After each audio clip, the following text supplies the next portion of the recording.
want to talk about your history because you've been around footy my whole life, I think, as when my brain sort of came onto the computer. When did you start? 86. Okay, no, I wasn't around then. But, I have memories of That's you. 1986 for those wondering. I want to talk about the two eras of Murray, or Andy, if you will, or Big Fella, or Cobber, or Codge.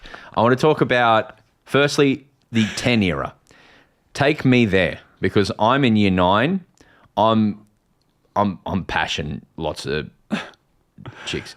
I'm having a great time, and well played. the D's are up and down, and Interpol's playing. Yeah, a bit like yourself by the sounds of this. I'm right. Yeah, up and down, absolutely. Thank you. We're going on school trips to Tassie. Channel 10's playing the footy. Yep. But before the game and then after the game are on, or the other way around. Yep. It's a glory era. Tell me about Channel 10's AFL era. Well, it was just it was so much fun. Like we were gifted what happened in the finals because of Sydney lawyers in Channel 9. Leo Barriusta. Who didn't understand what because they couldn't. So we ended up getting all the finals in the grand final exclusive because Channel 9 had the NRL rights. So they just gave it away. Yeah, they said, listen, and that had to be on free-to-air TV.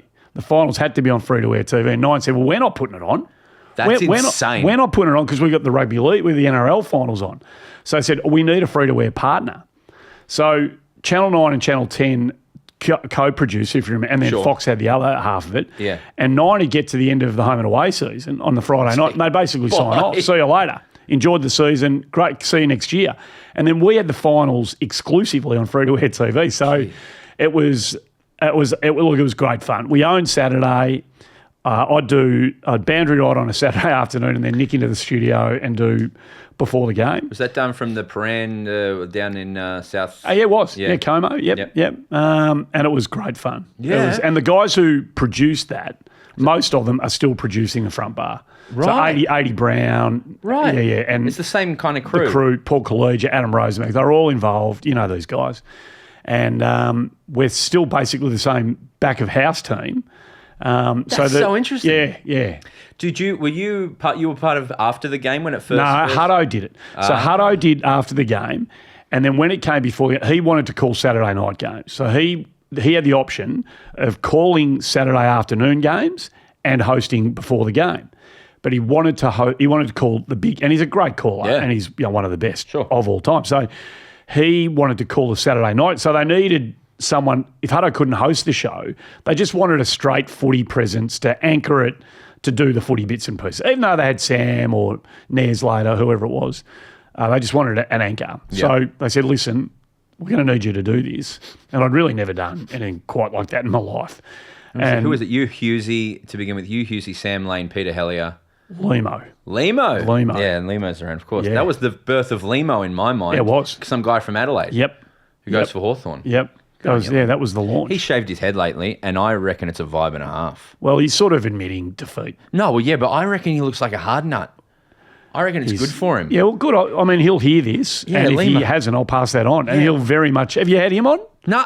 I reckon I get all of you in. Yeah, he looks like a hard there nut. it is. Yeah, nice. I wanted... Somebody had a chopper. I think it would be a cool thing to do as I sit here. I'm going to bring back before the game. Oh, what a great idea. I get Pete. I get Husey. Husey's the volatile one. I don't know if I can get him. Yeah. He'll do it. I've never met Sam Lane. She's lovely. I've never met Sam. Who else is there? Then I could get them all. Yeah, you could. And we could do a reunion show. Yep. I'm the only one who's going to do this. So you host it. Yeah, okay. You should definitely do it. No, I'll be like the footy guy who comes on and plays real straight bat and gives you nothing. Okay, so they were great. They were great days. So you've been at 7 for this whole era, but then also you've been through me. I'm curious to know did Channel 10 have a modus operandi? Like, were they like, we want to cover it this way, or were they just... What was the thing? So Dave Barham was the executive producer. Still to this day, the best TV of all the great executives. I've been lucky to work with some really good TV producing executives. Dave was arguably without a shadow of doubt, most influential in my life. But he was a big believer in tell the story. Every game's got a story. Some might have to dig a bit harder to find. But our job is to tell the story. The game will take care of itself. But if there's a story that we should focus on before the game, to maybe give those who aren't as hardcore a hook, let's identify that story and we'll follow it through. Oh, cool. And so we used to write. We used to write the big today Oh, yeah. at this event, and I used to write those. Did ya? Yeah, and have Rod Mullen. He used to come in and voice them. He's and, doing you it know, 7 now, yeah. just magnificent stuff to hear him. It was just.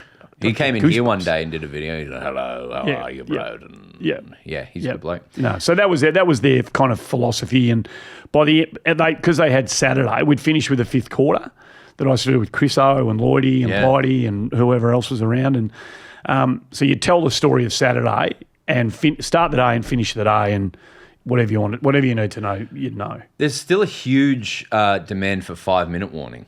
I'm glad you think. Do you think that? I don't know. I'm up in the Okay, air. I think right. some games for sure. Some games, it used to piss me off when I was in year 9 because I'd be like, I've got to go out and go on another date. I'm just, there's a huge prolific. line. There's Yes, a line exactly, down the street. yeah.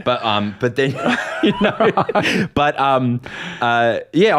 some like that Leo Barry moment is entirely. Like, I'm curious to know if we knew the clock there, or even the Nick Davis one. Well, I suspect because the clubs do. The clubs still have the countdown clock available to them. I don't know. I'd like to think that they didn't know up in the commentary box. Yeah. And if I was calling those games, I wouldn't want to know. Yeah. But a little industry thing here for you. Often they've worked out who's going to have the siren. And whoever's going to have the siren's got the line ready to go. Oh, right. There's a bit of that goes on from time to time. How is that? Yeah, because you've called alongside the greats, whilst being a great, Andy, I should say. Thank you, but no, it's not true. I've seen the little pats on the back and the over to you. There's a lot of that goes on. In fact, you met Dwayne, who is the pipe, a vastly superior caller than me. I've been lucky enough to call a couple of grand finals with him, and on the radio, Yes. and he's demanded that I take the final siren. Really? And I'm like, He's a nice man. he's a beautiful man.